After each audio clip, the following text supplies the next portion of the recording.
ಅಭಿವೃದ್ಧಿಯ ದೃಷ್ಟಿಯಿಂದ ವಿಷಯಾಧಾರಿತವಾದಂಥ ಒಂದು ಚರ್ಚೆಯನ್ನ ನಮ್ಮಂತ ಯುವ ಜನಪ್ರತಿನಿಧಿಗಳು ಅಪೇಕ್ಷೆಯನ್ನ ಪಡ್ತೇವೆ, ನಿರೀಕ್ಷೆಯನ್ನ ಪಡ್ಕೊಳ್ತೇವೆ. ಆದರೆ ವಿಪರ್ಯಾಸ, ಸದನದ ಒಳಗಡೆ ಯಾವ ಯಾವ ಟಾಪಿಕ್ಗಳು ಡಿಸ್ಕಷನ್ ಆಗ್ತಾ ಇದೆ ಅಂದ್ರೆ, ಸರ್ಕಾರದ ಸಚಿವರು ಹನಿ ಟ್ರ್ಯಾಪ್ ಬಗ್ಗೆ ಮಾತನಾಡ್ತಾರೆ. ಇವತ್ತು ಮುಂದಿನ ಭವಿಷ್ಯದ ರಾಜಕಾರಣಕ್ಕೆ, ಸಾರ್ವಜನಿಕ ಸೇವೆಗೆ ಬರಬೇಕು ಅಂತಕ್ಕಂಥ ಅಭಿಲಾಷೆಯನ್ನ ಇಟ್ಕೊಂಡಿರ್ತಕ್ಕಂಥ ಯುವ ಜನಪ್ರತಿನಿಧಿಗಳಿಗೆ ನೀವು ಇದೇನಾ ಹಾದಿಯನ್ನ ತೋರಿಸ್ತಾ ಇರೋದು? ಇದನ್ನ ನಾವು ನಿರೀಕ್ಷೆ ಮಾಡ್ತಾ ಇದ್ದೇವೆ ಸದನದ ಒಳಗಡೆ ಇಂಥ ಚರ್ಚೆಗಳನ್ನ.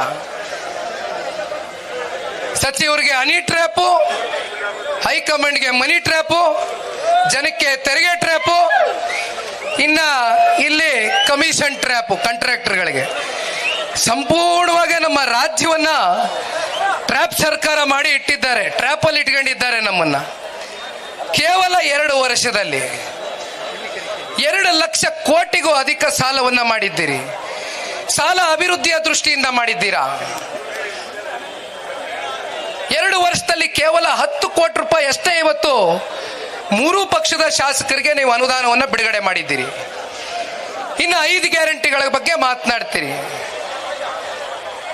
ನೀವು ಕೊಟ್ಟಂತ ಮಾತು, ನಿಮ್ಮ ಪ್ರಣಾಳಿಕೆಯಲ್ಲಿ ನೀವು ಕೊಟ್ಟಂತ ಹೇಳಿಕೆ, ನಾನು ಈಗ ತಾನೇ ಮಾತನಾಡಬೇಕಾದ್ರೆ ಹೇಳ್ತಾ ಇದ್ದೆ, ಹಿಮಾಚಲ್ ಪ್ರದೇಶ ಪರಿಸ್ಥಿತಿ ಏನಾಗಿದೆ, ತೆಲಂಗಾಣ ಪರಿಸ್ಥಿತಿ ಏನಾಗಿದೆ, ಮುಂದೆ ಕರ್ನಾಟಕ ರಾಜ್ಯವನ್ನ ಆರ್ಥಿಕ ಸುನಾಮಿ ಎಬ್ಬಿಸ್ತಕ್ಕಂಥ ದಿನಗಳು ಬಹಳ ದೂರ ಇಲ್ಲ ಅಂತಕ್ಕಂಥದ್ದು ನಮಗೆ ನಿಜಕ್ಕೂ ಕೂಡ ಇವತ್ತು ಚಿಂತನೆ ಇದೆ ಅದರ ಬಗ್ಗೆ. 5 ಗ್ಯಾರಂಟಿಗಳು ಪ್ರತಿ ತಿಂಗಳು ಹೆಣ್ಮಕ್ಳು ಖಾತೆಗಳಿಗೆ ಜಮಾ ಮಾಡ್ತೀನಿ ಅಂತ ಹೇಳಿದ್ರೆ 2,000 ರೂಪಾಯಿ ಕೊಡ್ತೀನಿ ಗೃಹಲಕ್ಷ್ಮಿ ಯೋಜನೆ ಮೂಲಕ. ಪ್ರತಿಯೊಂದು ರಾಜ್ಯದಲ್ಲಿ ಇರ್ತಕ್ಕಂಥ ಮಹಿಳೆಯರಿಗೆ ಸಬಲೀಕರಣ ಮಾಡ್ತೇನೆ ಅಂತಕ್ಕಂಥ ಘಂಟಾಘೋಷವಾದಂತ ಹೇಳಿಕೆ ಕೊಟ್ರಿ. ಅದೆಂಥದ್ದು ಗೃಹ ಜ್ಯೋತಿ ಅಂದ್ರಿ, ಯುವನಿಧಿ ಅಂದ್ರಿ, ಫ್ರೀ ಬಸ್ಸು ಅಂದ್ರಿ. ಕೊನೆಗೆ ವರ್ಷಕ್ಕೆ ನಿಮಗೆ 55,000 ಕೋಟಿ ಇವತ್ತು ನೀವು ಹಣಕಾಸನ್ನ ಹೊಂದಿಸಬೇಕಾಗಿದೆ ಗ್ಯಾರಂಟಿಗಳಿಗೆ. ನೀವು 1 ಲಕ್ಷ ಕೋಟಿ ಸಾಲ ಮಾಡಿರ್ತಕ್ಕಂಥದ್ದು ನೀವು ಗ್ಯಾರಂಟಿಗೆ ದುಡ್ಡು ಕೊಡ್ತಿರೋ, ಅಭಿವೃದ್ಧಿಗೆ ದುಡ್ಡು ಕೊಡ್ತಿರೋ, ಅಥವಾ ನಿಮಗೆ ರಾಜ್ಯದ ಅಭಿವೃದ್ಧಿಯ ಪರವಾಗಿ ಯಾವುದೇ ರೀತಿಯಾದಂಥ ನಿಮ್ಮ ಬದ್ಧತೆ, ಕಾಳಜಿ ಯಾವುದೂ ಕೂಡ ನಮ್ಮ ಕಣ್ಣಿಗೆ ಕಾಣ್ತಾ ಇಲ್ಲ. ಅದೇ ಒಂದು ಕಡೆ ಸನ್ಮಾನ್ಯ ಕುಮಾರಣ್ಣ ಅವರು ಈಗ ತಾನೇ ಆಗಮಿಸಿದ್ದಾರೆ. ಮತ್ತೆ ನಾನು ನೆನೆಸ್ಕೊಳ್ಳಿಕ್ಕೆ ಇಷ್ಟಪಡ್ತೇನೆ, ನಿಮ್ಮ ಜೊತೆ 2018ರ ಆ ಸಮ್ಮಿಶ್ರ ಸರ್ಕಾರದ ಒತ್ತಡ ಎಲ್ಲ ನಮ್ಮ ಹಿರಿಯ ಶಾಸಕ ಮಿತ್ರರು ಸಾಕ್ಷಿ ಇದ್ದಾರೆ. ಆ 14 ತಿಂಗಳಲ್ಲಿ ಪ್ರತಿದಿನ ಮಾನಸಿಕವಾಗಿ ಸನ್ಮಾನ್ಯ ಕುಮಾರಣ್ಣ ಅವರಿಗೆ ಚಿತ್ರಹಿಂಸೆ ಕೊಟ್ರಿ. ಆದರೂ ಕೂಡ ಇದನ್ನೆಲ್ಲ ಮೆಟ್ ನಿಂತು ಸನ್ಮಾನ್ಯ ಕುಮಾರಣ್ಣ ಅವರು ರೈತರ ಸಾಲ ಮನ್ನಾ ಮಾಡ್ತೇನೆ ಅಂತ ಮಾತನ್ನ ಕೊಟ್ಟಿದ್ರು. 25,000 ಕೋಟಿಗೂ ಅಧಿಕ ರೈತರ ಸಾಲವನ್ನ ಕೇವಲ 14 ತಿಂಗಳಲ್ಲಿ ಹಣವನ್ನ ಹೊಂದಿಸಿ ಒಂದ್ ಕಡೆ ಅಭಿವೃದ್ಧಿನೂ ಕೂಡ ಸ್ಥಗಿತಗೊಳ್ಳಿಲ್ಲ, ಅಭಿವೃದ್ಧಿಗೂ ಕೂಡ ವೇಗ ಕೊಟ್ಟಿದ್ದಾರೆ. ಅವ್ರು ಕೊಟ್ಟಂತ ಮಾತನ್ನು ಕೂಡ ರೈತಾಪಿ ವರ್ಗದ ಎಲ್ಲ ತಂದೆ ತಾಯಂದ್ರ ಪರವಾಗಿ ಉಳಿಸ್ಕೊಂಡಿರ್ತಕ್ಕಂಥ ನಿದರ್ಶನಗಳಿದೆ.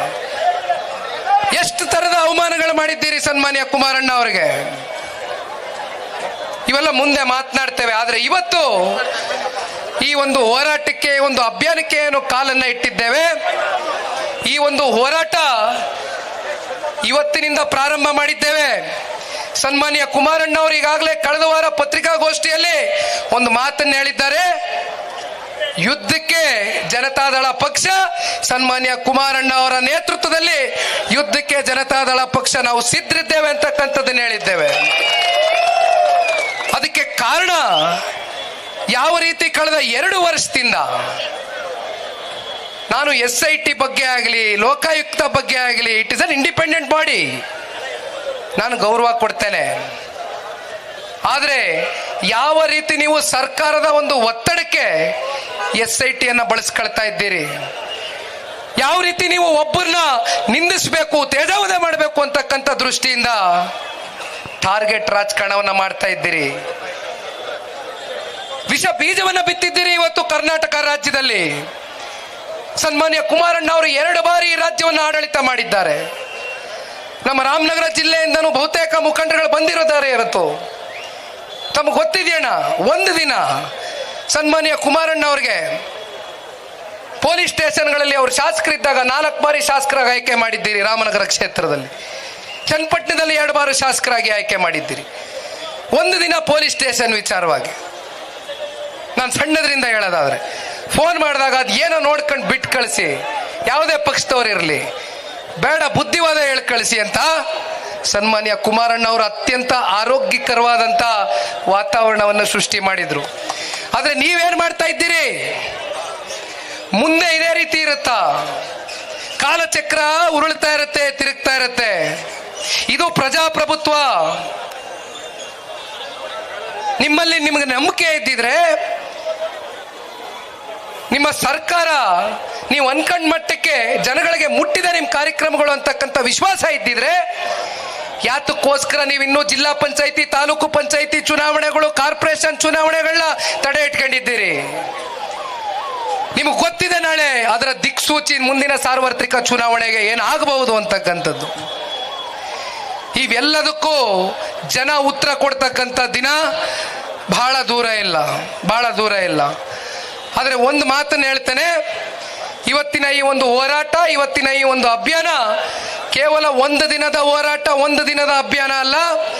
ಸನ್ಮಾನ್ಯ ದೇವೇಗೌಡರು ಸಾಹೇಬರು ಜನತಾದಳ ಪಕ್ಷವನ್ನ ಕಟ್ಟಿರ್ತಕ್ಕಂಥದ್ದೇ ಹೋರಾಟದ ಹಿನ್ನೆಲೆಯಲ್ಲಿ ಅತ್ಯಂತ ಬದ್ಧತೆಯಿಂದ ಪ್ರಾಮಾಣಿಕವಾಗಿ ಕಳೆದ 64 ವರ್ಷದ ಸುದೀರ್ಘ ಕಾಲದ ಅವರ ರಾಜಕಾರಣದ ಜೀವನದಲ್ಲಿ ಕೇವಲ 3.5 ವರ್ಷ ಅವಧಿಯಷ್ಟೇ ಅವರು ಅಧಿಕಾರವನ್ನು ನೋಡಿರ್ತಕ್ಕಂಥದ್ದು.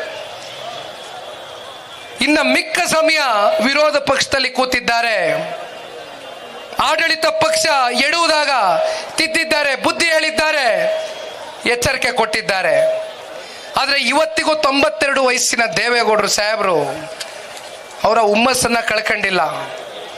ಆ ಪುಣ್ಯಾತ್ಮ ಇವತ್ತು ಈ ಪಕ್ಷವನ್ನ ಏನು ಸ್ಥಾಪನೆ ಮಾಡಿದ್ದಾರೆ, ಪ್ರಾದೇಶಿಕ ನೆಲೆಗಟ್ಟನ್ನ ಹೊಂದಿರತಕ್ಕಂಥ ಈ ಪ್ರಾದೇಶಿಕ ಪಕ್ಷ ತುಂಬಾ ಜನ ಇವತ್ತು ಹಳ್ಳಿಗಳಲ್ಲಿ ನಮ್ಮ ಪಕ್ಷದ ಕಾರ್ಯಕರ್ತರುಗಳು ಏನೂ ಅಪೇಕ್ಷೆ ಇಲ್ದಿರ, ಏನೂ ನಿರೀಕ್ಷೆಗಳಿಲ್ದಿರ್ಲಿಕ್ಕೆ ಬೇಡ. ಇವತ್ತು ಎಲ್ಲರೂ ಕೂಡ ಕುಮಾರಣ್ಣನ ಮಾತುಗಳನ್ನ ಕೇಳಲಿಕ್ಕೋಸ್ಕರ ಬಂದಿದ್ದೀರಿ. ಇನ್ನ ಸನ್ಮಾನ್ಯ ಕುಮಾರಣ್ಣ ಅವರು ನಿಮ್ಮನ್ನ ಉದ್ದೇಶಿಸಿ ಮಾತನಾಡ್ತಾರೆ. ಧನ್ಯವಾದ. ಜೈ ಹಿಂದ್, ಜೈ ಕರ್ನಾಟಕ, ಮತ್ತೆ ಜೈ JDS.